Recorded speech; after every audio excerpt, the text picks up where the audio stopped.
وزیراعظم شہباز شریف اور سعودی ولی عہد محمد بن سلمان کی ملاقات، دو طرفہ تعلقات سمیت اہم امور پر تبادلہ خیال۔ فلسطین میں جنگ بندی کے بعد کی صورتحال پر بھی بات چیت۔ دونوں رہنماؤں کی دو طرفہ تعلقات، اقتصادی تعاون کو مزید مضبوط بنانے کے عزم کا اعادہ۔ وزیراعظم ریاض میں فیوچر انویسٹمنٹ سمٹ میں پاکستان کی نمائندگی کریں گے۔ شہباز شریف کی عالمی رہنماؤں سے ملاقاتیں بھی schedule. Army chief field marshal Syed Asim Munir کی اردن کے شاہ عبداللہ دوم ابن الحسین اور مسلح افواج کے سپریم کمانڈر سے ملاقات۔ فریقین نے دفاع اور سلامتی کے شعبوں میں دو طرفہ تعلقات اور علاقائی پیش رفت پر تبادلہ خیال کیا۔ آرمی چیف نے پاکستانی عوام، حکومت اور مسلح افواج کی جانب سے شاہ کو تہنیتی پیغام پہنچایا۔ آرمی چیف کا اردن کے ساتھ برادرانہ تعلقات کو مزید گہرا کرنے کے عزم کا اعادہ۔ فیلڈ مارشل نے عمان کے chairman joint chief of staff major general Yusuf Ahmed Alhutaimi سے ملاقات بھی کی۔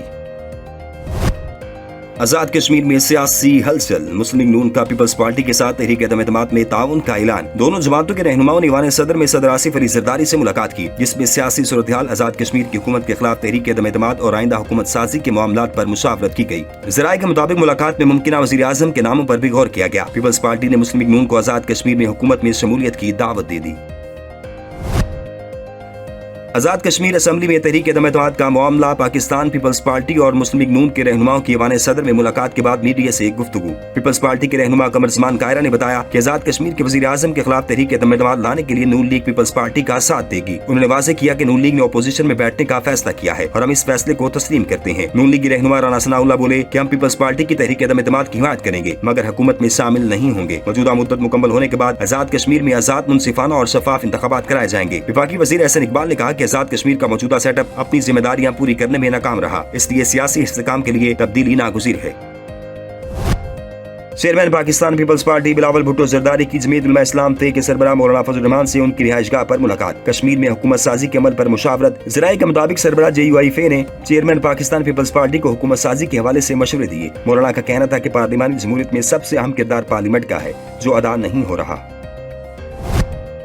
وزیر اعظم آزاد کشمیر چودھری انوار الحق کا ایک مرتبہ پھر مستعفی ہونے سے انکار۔ تحریک عدم اعتماد کا سامنا کرنے کا فیصلہ کر لیا۔ پیپلز پارٹی نے تاحال قانون سازی اسمبلی میں تحریک عدم اعتماد جمع کرائی، نام وزارت عظمیٰ کے امیدوار کا اعلان کیا۔ قانون ساز اسمبلی کا اجلاس اگلے 24 گھنٹے کے دوران طلب کیے جانے کا امکان ہے۔ انتظامات مکمل کر لیے گئے، جبکہ جموں کشمیر پیپلز پارٹی کے واحد رکن اسمبلی حسن ابراہیم کا بھی مسلم لیگ نون کے ساتھ اپوزیشن میں بیٹھنے کا فیصلہ۔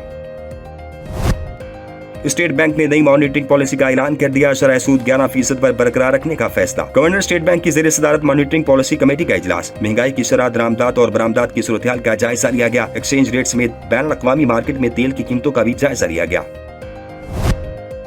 سعودی عرب رواں مالی سال پاکستان کو $1 ارب کی آئل فیسلٹی فراہم کرنے کے ساتھ $5 ارب کی ڈپازٹ بھی رول اوور کرے گا۔ وزارت خزانہ حکام کے مطابق آئل فیسلٹی 290 ارب روپے کے مساوی ہوگی۔ پاکستان کے ذمہ $2 ارب دسمبر جبکہ $3 ارب قرض جون 2026 میں واجب الادا ہے۔ رواں مالی سال کے پہلے 3 ماہ میں 85 ارب روپے سے زائد کی آئل فیسلٹی دی گئی، جو $30 کروڑ کے مساوی ہے۔ پاکستان نے بنگلہ دیش کو کراچی پورٹ کے استعمال کی پیشکش کر دی۔ کراچی پورٹ کے ذریعے بنگلہ دیش چین اور وسطی ایشیائی ممالک سمیت دیگر علاقائی ممالک کے ساتھ تجارت کر سکے گا۔ 20 سال بعد پاک بنگلہ دیش نواں جوائنٹ اکنامک کمیشن کے اجلاس کا ڈھاکہ میں انعقاد۔ اعلامیہ جاری، دونوں ممالک کی قومی شپنگ کارپوریشنز کے درمیان تعاون بڑھانے کی اہمیت پر زور۔ پاکستان اور بنگلہ دیش کے درمیان ڈائریکٹ فلائٹ شروع کرنے کے لیے کام تیز کرنے پر اتفاق۔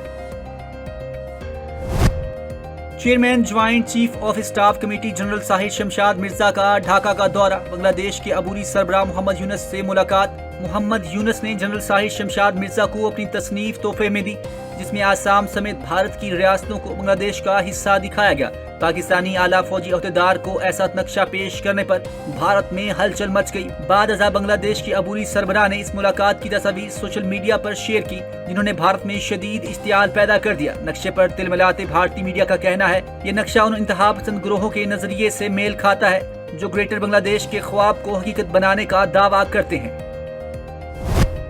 نریندر مودی کی متنازع چائلڈ میرج ایکٹ کو مسلمانوں پر تھوپنے کی کوشش ناکام ہو گئی۔ بھارت کی عدالت عظمیٰ نے چائلڈ میرج ایکٹ کا اطلاق تمام مذاہب پر کرنے کی مودی حکومت کی درخواست مسترد کر دی۔ سپریم کورٹ نے کہا کہ مودی حکومت نے عدالت کو پرسنل لا اور چائلڈ میرج ایکٹ کے مابین اختلافات کی تفصیلی مثالیں فراہم نہیں کی۔ مودی حکومت کے چائلڈ میرج ایکٹ کے تحت لڑکیوں کی شادی کے لیے کم از کم عمر 18 سال جبکہ لڑکوں کی 21 سال مقرر کی گئی ہے۔ لڑکے یا لڑکی کے والدین میں سے کسی ایک نے بھی شکایت دائر کر دی تو خلاف ورزی کی صورت میں عدالت کو شادی منسوخ کرنے کا اختیار حاصل ہوگا۔